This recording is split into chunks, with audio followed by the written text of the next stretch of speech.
Good morning.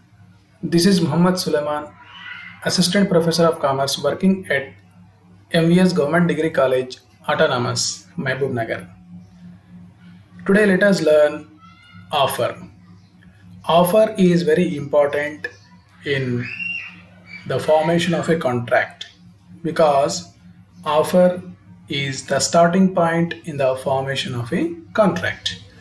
All of us know that a contract is an agreement enforceable by law, and an agreement is formed with the promise made by one person and that promise accepted by the another person for some consideration.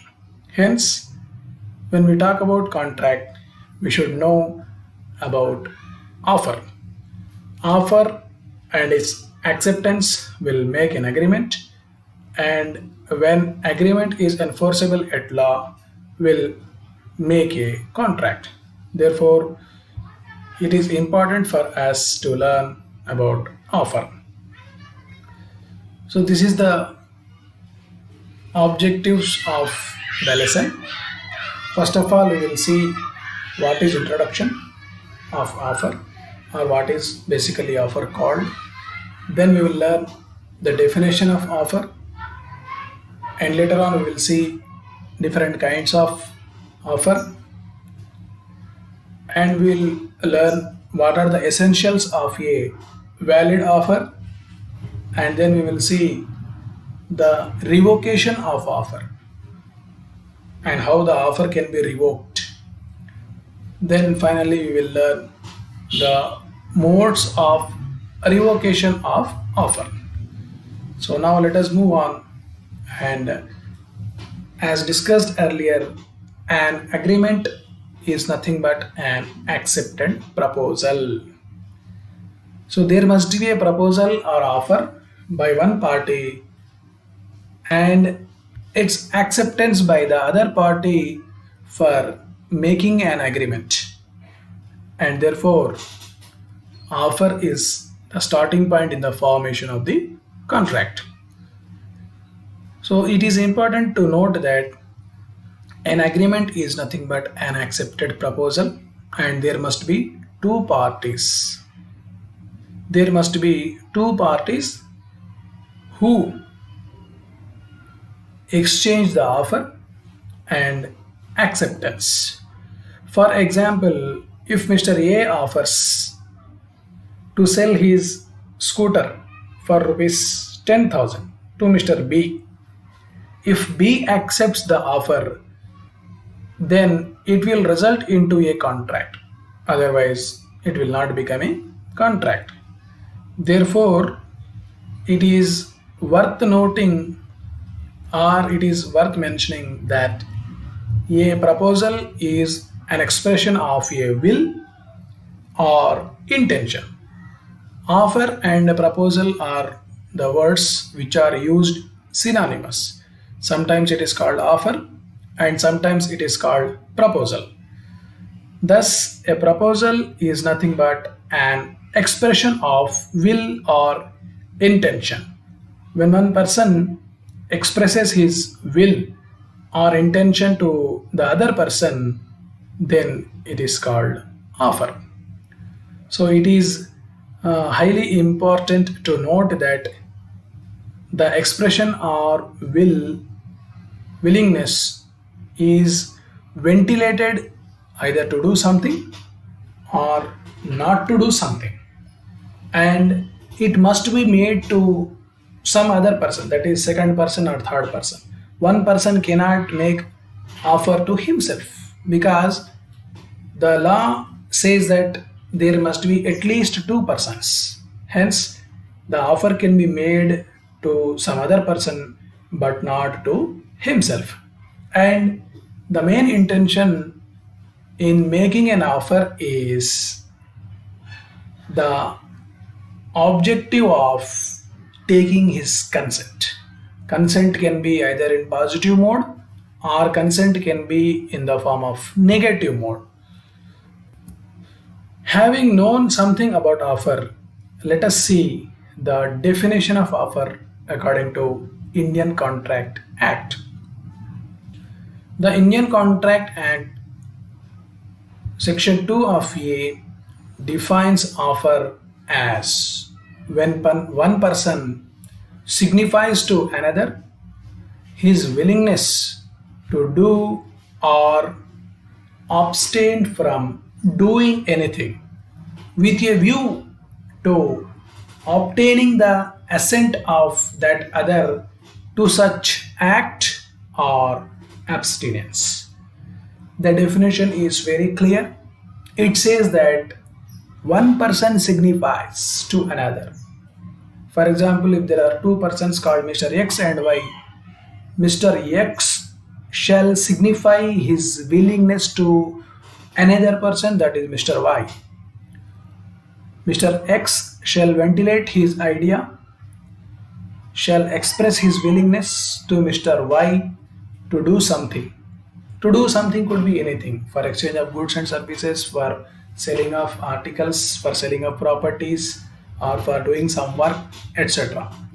Hence, when one person signifies to another his willingness to do or to abstain from doing anything with a view to obtaining the assent of that other to such act or abstinence. Hence, this definition clearly explains the offer and how the offer is made to some other person. When we talk about two parties in that offer, then it is important to know who are those two parties. The person making the offer is called offerer or proposer if it is a proposal. And the person to whom the proposal is made is called offeree. So, in the example which I have given, Mr. X and Y, Mr. X is the offerer and Mr. Y is the offeree. So, take for example, Mr. X wants to sell his motorcycle to Mr. Y for rupees 3000. Let us take one more example. Then Mr. Y agrees to pay rupees 3000 to Mr. X for the motorcycle. In this case, Mr. X is called the offerer and Mr. Y is called the offeree. When Mr. Y pays rupees 3000 to Mr. X, then Mr. X will hand over the motorcycle to Mr. Y. Like this, the offer is made. I repeat the same conditions. The offer is nothing but the expression of willingness of a person either to do something or not to do something. And the offer can be made only to some other person but not himself. Mr. X cannot make offer to himself, that is again Mr. X. He can make offer only to some other person, that is Mr. Y, Mr. Z, or Mr. A, Mr. B, but not Mr. X, that is himself.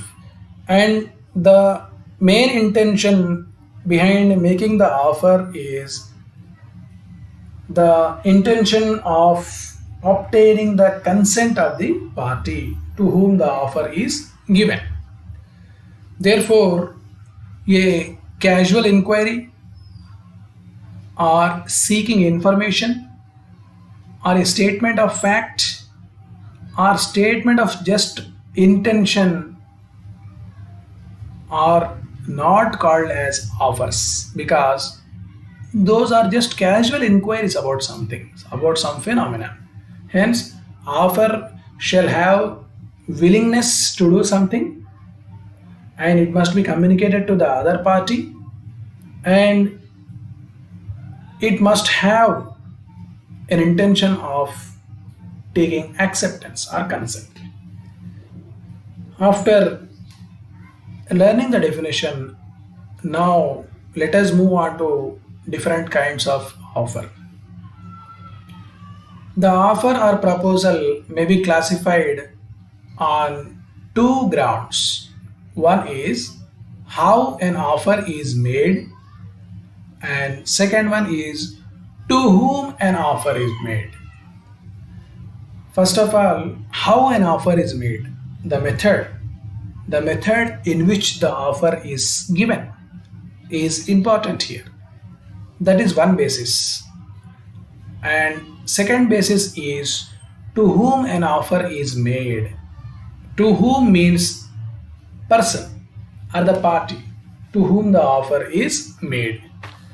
So these are the two bases or grounds in which the kinds of offer may be studied.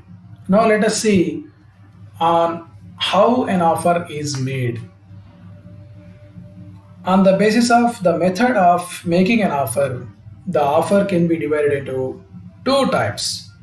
One is express offer and second one is implied offer.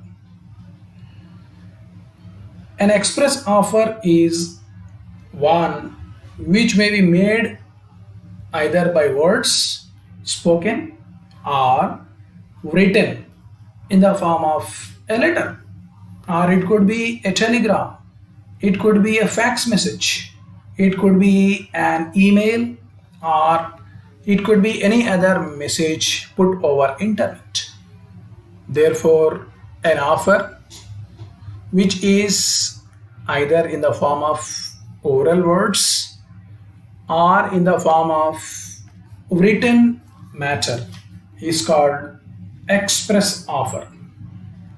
For example, if Mr. A offers to sell his car to Mr. B for rupees 2 lakhs, then it is called an express offer. Or let us take on the other hand, if Mr. X writes an email to his friend to sell his house for rupees 10 lakhs, let us assume the message typed and sent through email in written form is called express offer. Now let us know something about implied offer. Implied offer is different from express offer.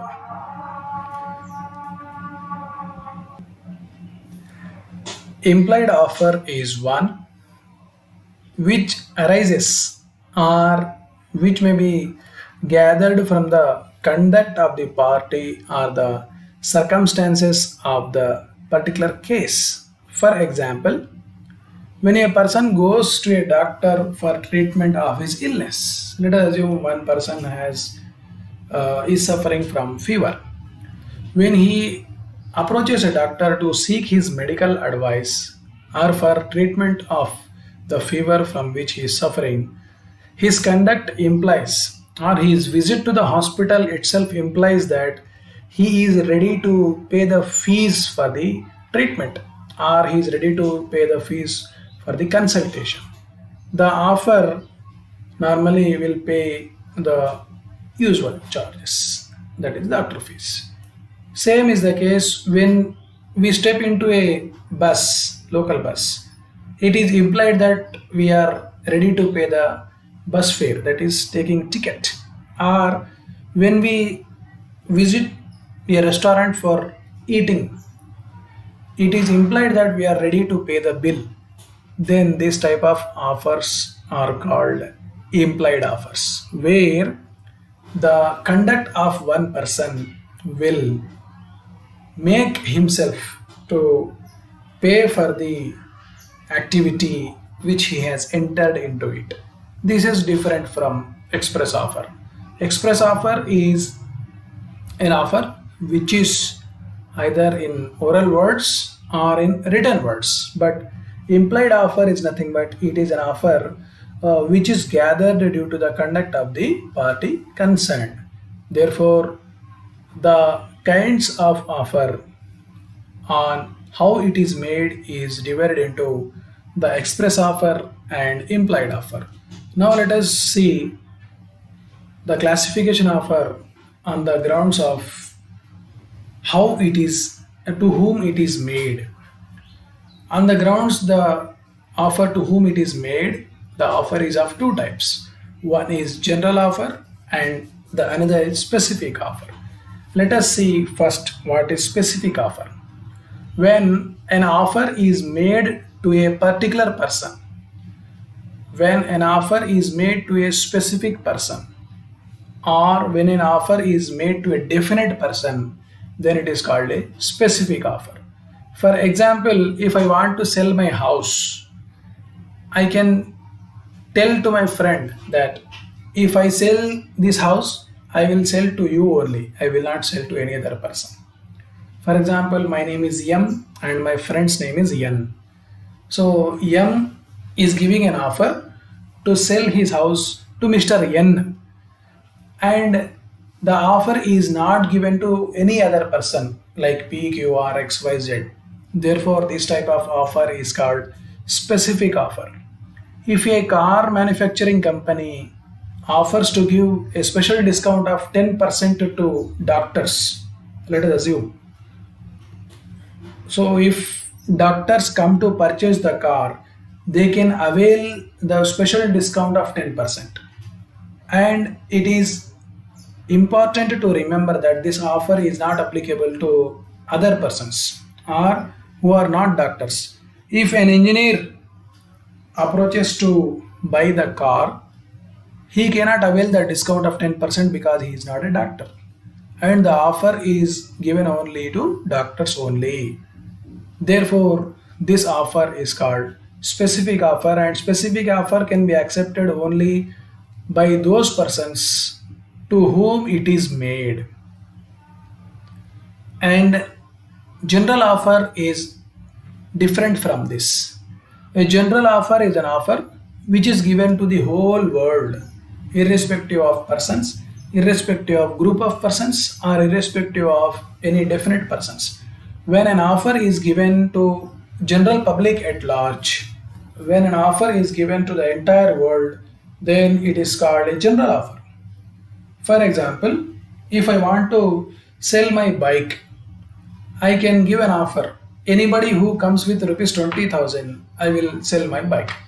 So I do not look for whether the doctor is buying my bike, whether the engineer is buying my bike, whether a student is buying my bike, or any other person. This is a general offer, and who can pay rupees 20,000 can own my bike. So this type of offer is called a general offer. And when general offer is given, anybody in the public can accept that offer. Later on, the offerer cannot deny it. The offerer cannot say that I have not given offer to you. Therefore, a general offer can be accepted by anyone from the general public. There is one leading case in general offer which happened in the year 1893.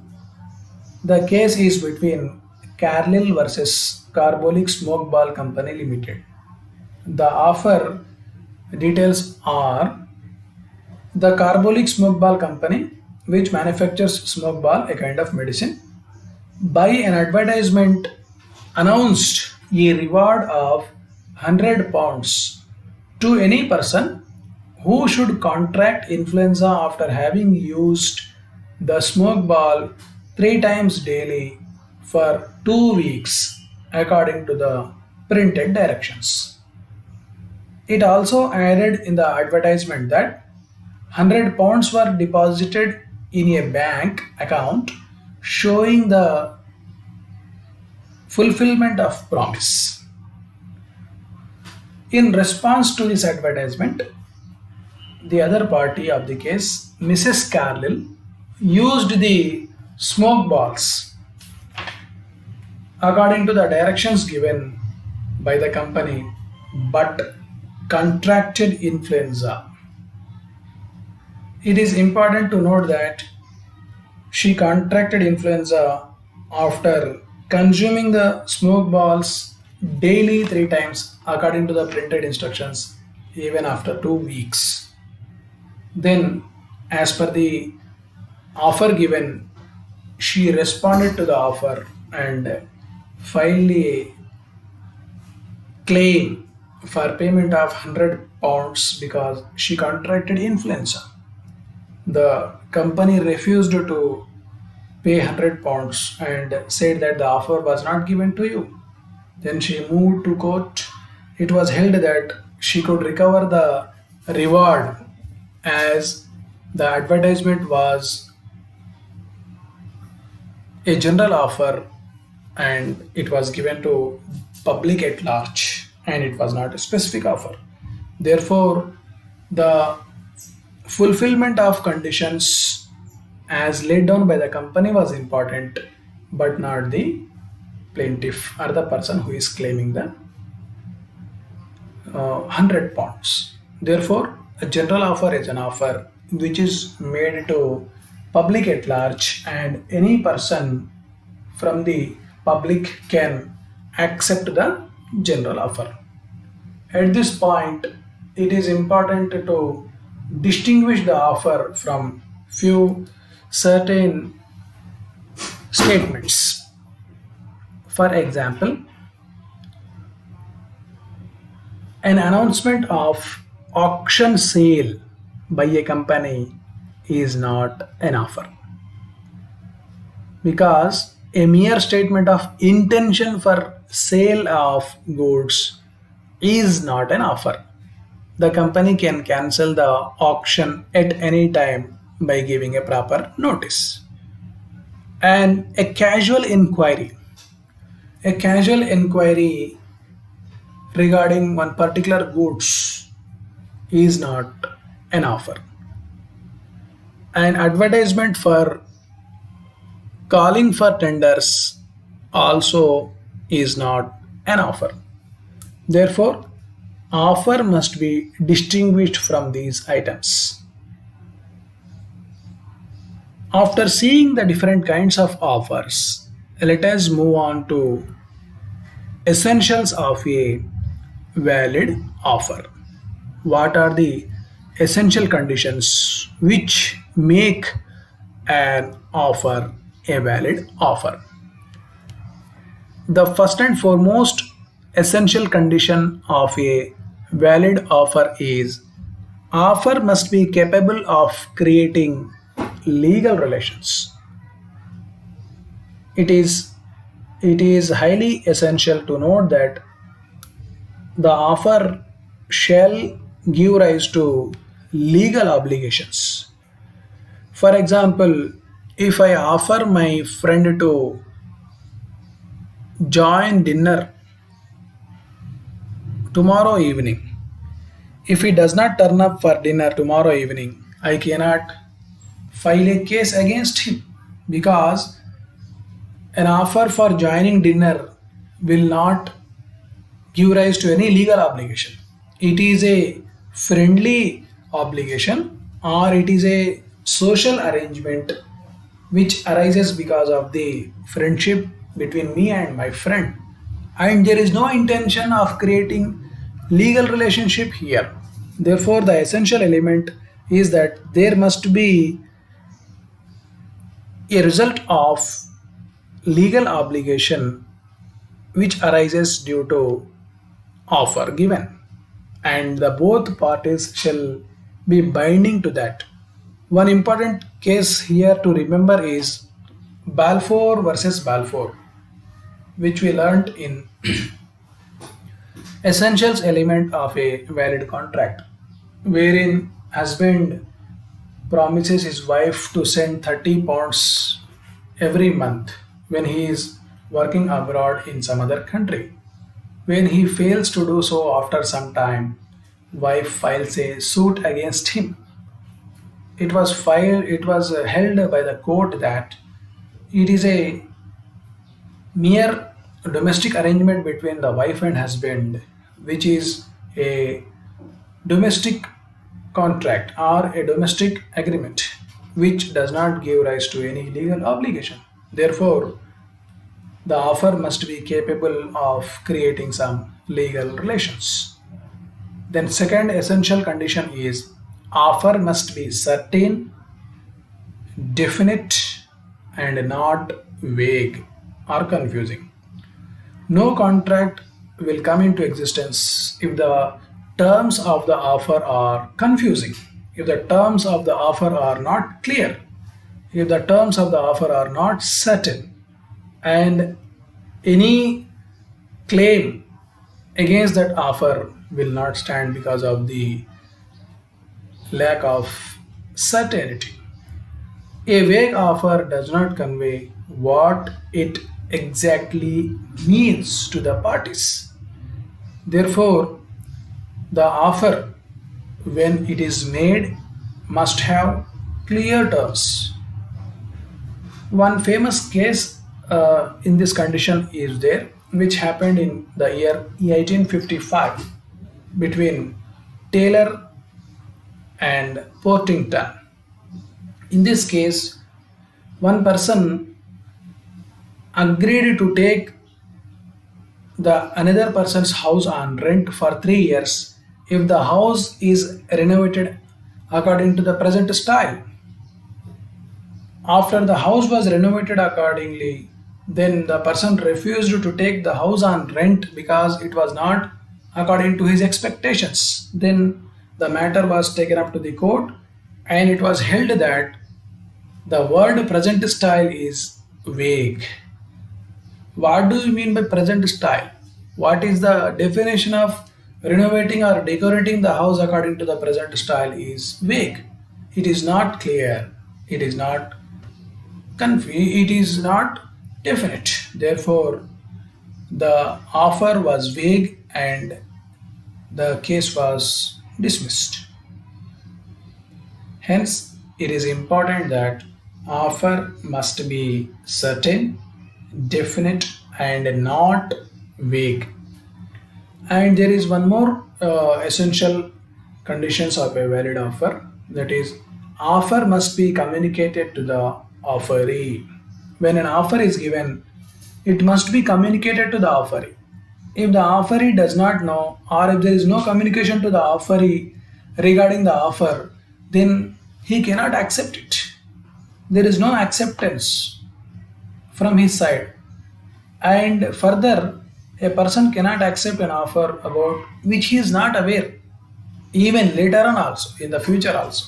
Therefore, the offer must be communicated to the offeree. There is one famous case here in this condition also, which happened between Lalman Shukla and Gauri Dutt.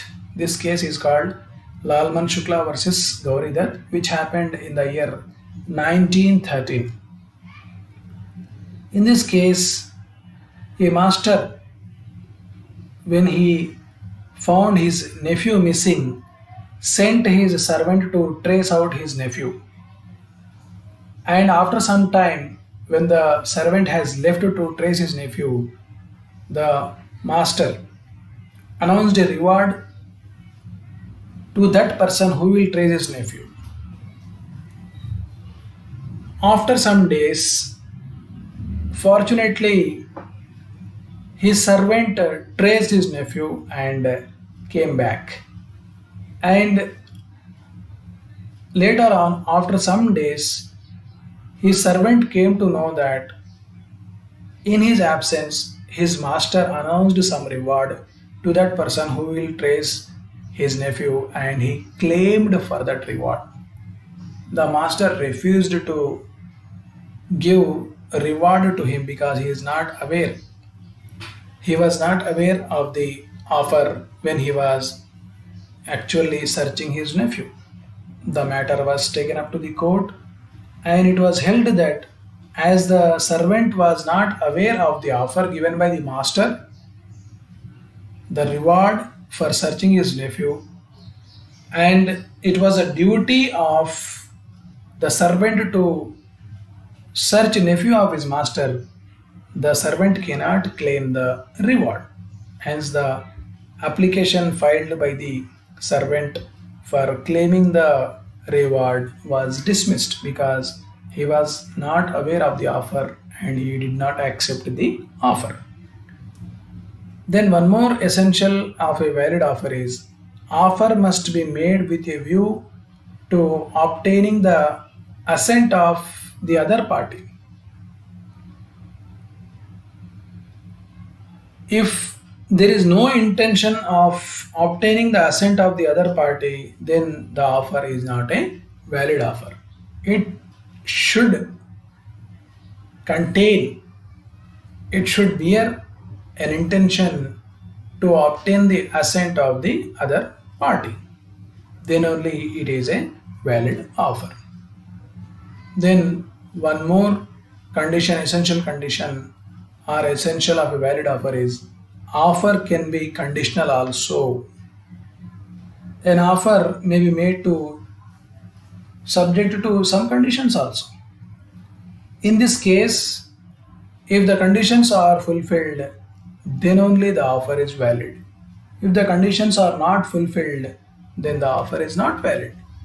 If a company announces an auction sale and provides an application form to be submitted along with a demand draft of rupees 1000, here the essential condition is submitting the form to participate in the auction.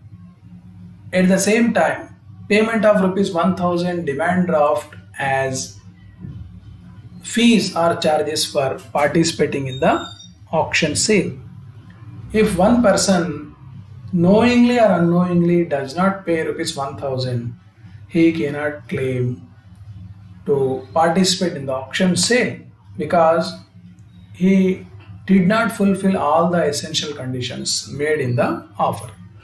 Therefore, offer may be conditional sometimes.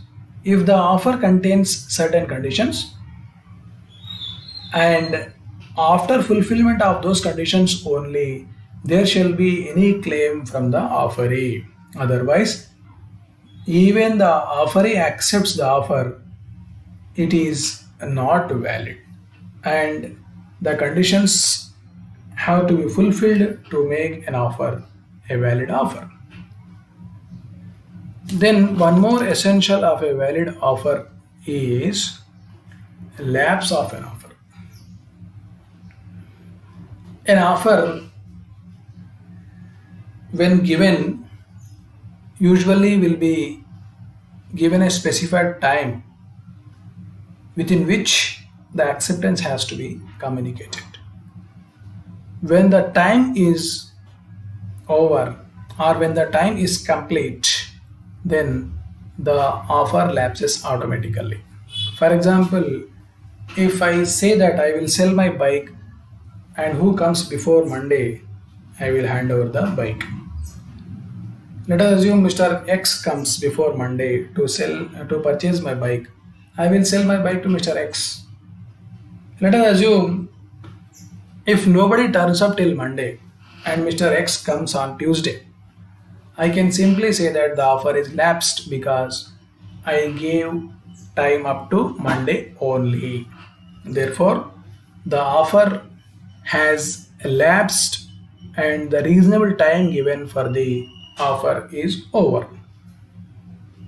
Imagine some offers where a reasonable time is not defined.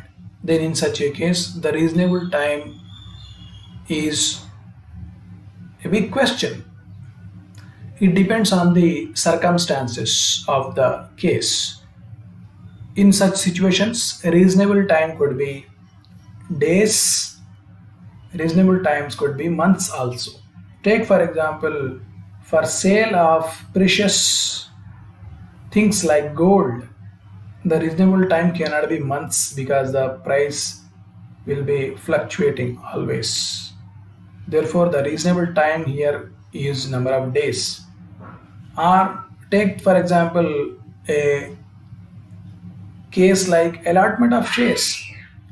Allotment of shares, the reasonable time is in months, not in hours or days.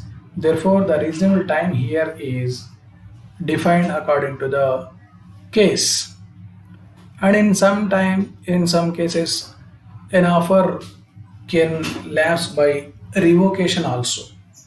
That is cancellation or withdrawal of the offer also.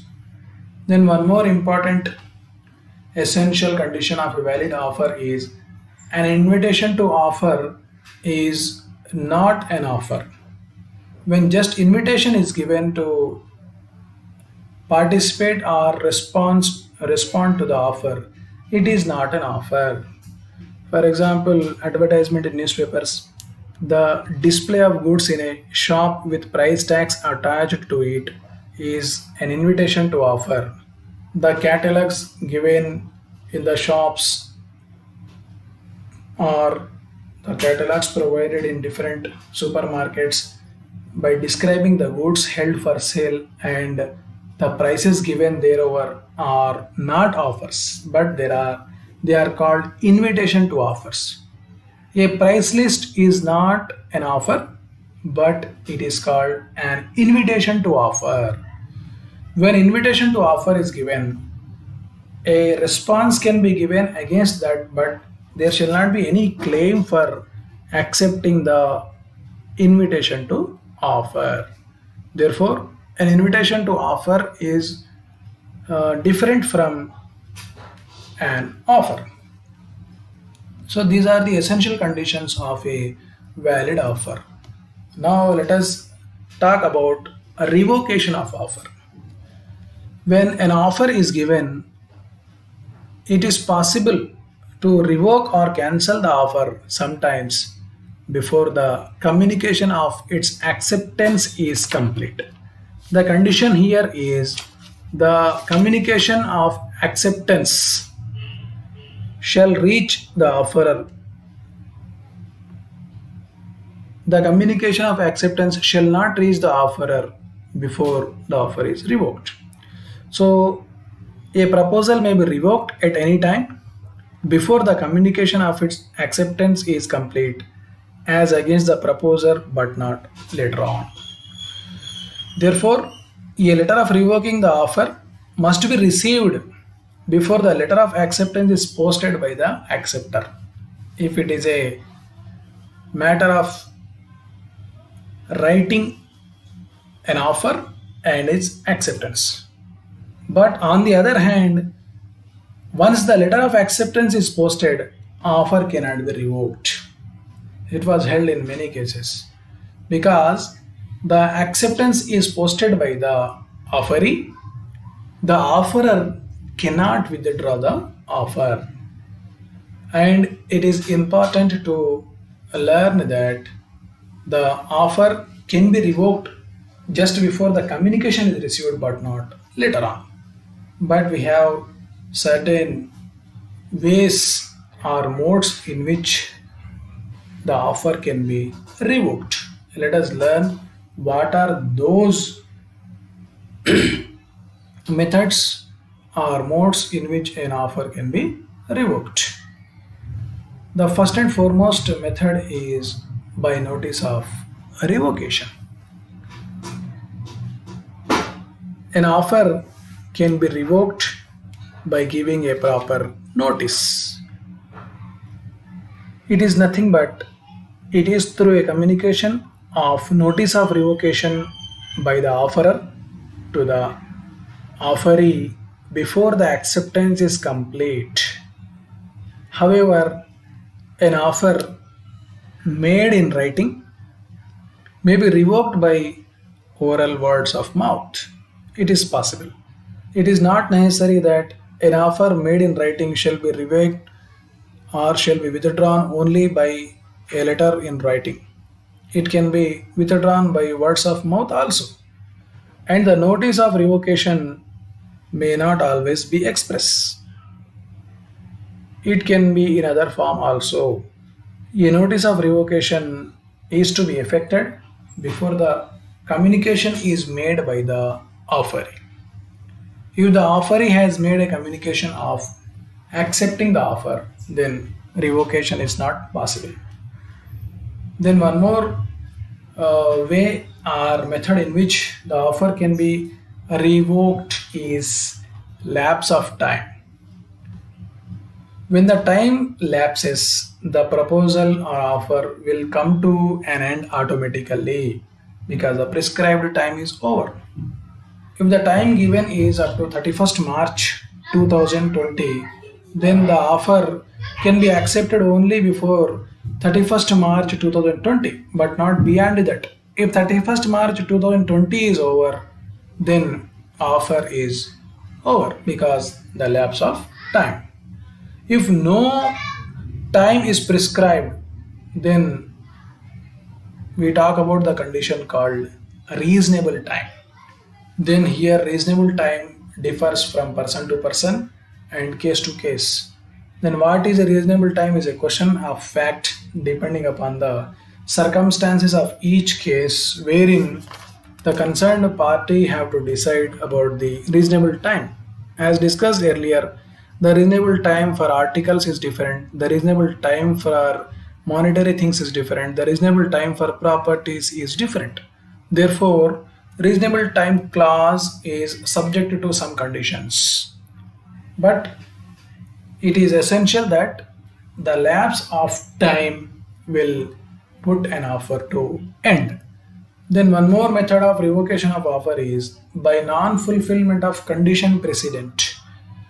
When the offer is put with some condition, then if the condition is not fulfilled or if the conditional offer is not fulfilled with some conditions, then the offer can be revoked. For example, Mr. X may offer to sell certain goods to Mr. Y on a condition that Mr. Y shall pay certain amount before certain date. For example, if Mr. X asks Mr. Y to pay 10,000 rupees before 31st of July, then if Mr. Y makes a payment of amount before 31st July, then the condition is fulfilled and the offer is valid. Otherwise, the offer can be revoked because Y failed to pay the requested amount within the given time. Therefore, non fulfillment of some conditions will also revoke the offer. Then, one more method or mode of revocation is by death or insanity.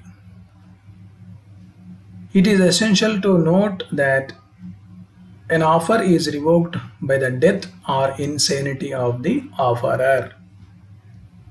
If the fact of his death or insanity comes to the knowledge of acceptor before acceptance.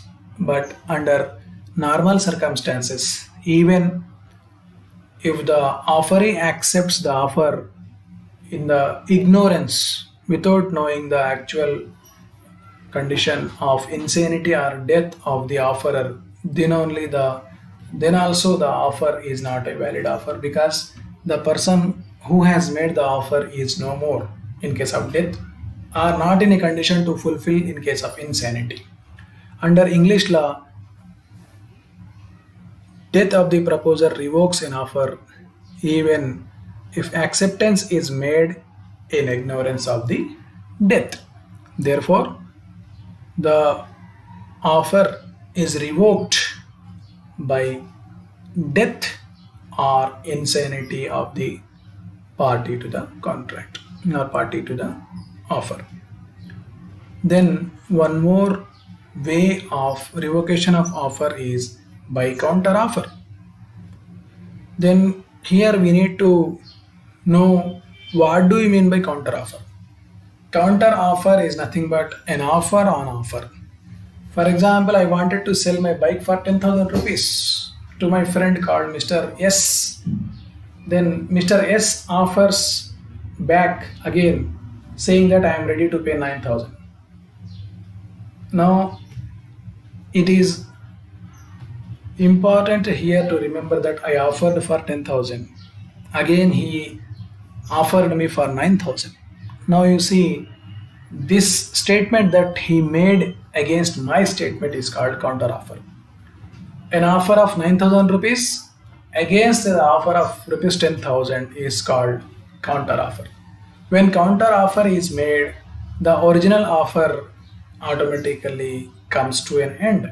Then it depends on me whether I will accept his counter offer or I will reject his counter offer. Therefore, in case of counter offer, the original offer can be revoked. Then one more method of revocation of offer is by subsequent illegality. By subsequent illegality means when an offer becomes illegal after it is made and before it is accepted, then the offer is revoked. For example, Mr. A made an offer to sell 10 bags of dal to Mr. Y for rupees 5,000. Let us assume. Before it is accepted, there is a new law which prohibits the sale of dal, let us assume, by private individuals. Private individuals shall not transact the purchase and sale of dal. A new law is enacted. Then the offer automatically comes to an end because of subsequent illegality. The subsequent illegality of transacting or purchasing and selling of dal by individual persons is declared to be illegal. In such a case, they cannot do that agreement or transaction. Therefore, the agreement is declared to be illegal. So, this is the last mode of revocation of offer in which the offer comes to an end. Thank you.